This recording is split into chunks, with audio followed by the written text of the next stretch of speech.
welcome to the BMG podcast. Writing is about structure and words. So wrote the great film director Sidney Lumet. As we have seen, there are two parts of the process to creating a story. One is concerned with the story itself, with what the story comprises and the arrangement of its elements. The other has to do with how you tell it, with the text of the manuscript or screenplay. Well, let's try another approach to understanding how interwoven the two aspects, structure and words, are.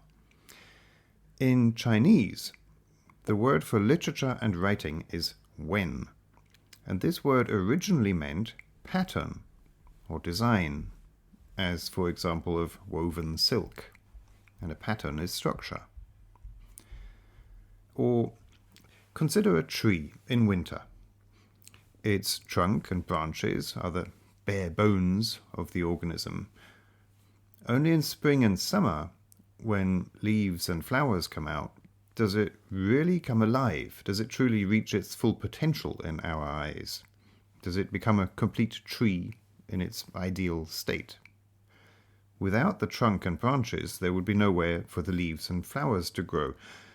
So perhaps as an analogy, we can see the trunk and branches as the story, and the leaves as the words, and the flowers, well, maybe they're metaphors. As Lu Chi put it in the 3rd century, when the substance of a composition, trunk of a tree, is by truth sustained, style aids it to branch into leafy boughs and bear fruit. As translated by Shi Xiang Shen, featured in Cyril Birch's Anthology of Chinese Literature, Volume 1. Put another way, the content of the story is not the same thing as the interface between that content and the audience. In a novel, the text is the interface. The sum of words on all the pages is not the story. Consider that in translation into another language, the words are different, but hopefully the story is still the same. So it's through the words that the reader experiences the story. In terms of process, these two different aspects of a story are about planning versus execution. The structure is the design. The words are how the design is carried out. Planning refers to what the material is.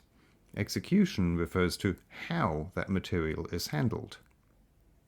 It's like the difference we mentioned between an architect's job and a builder's.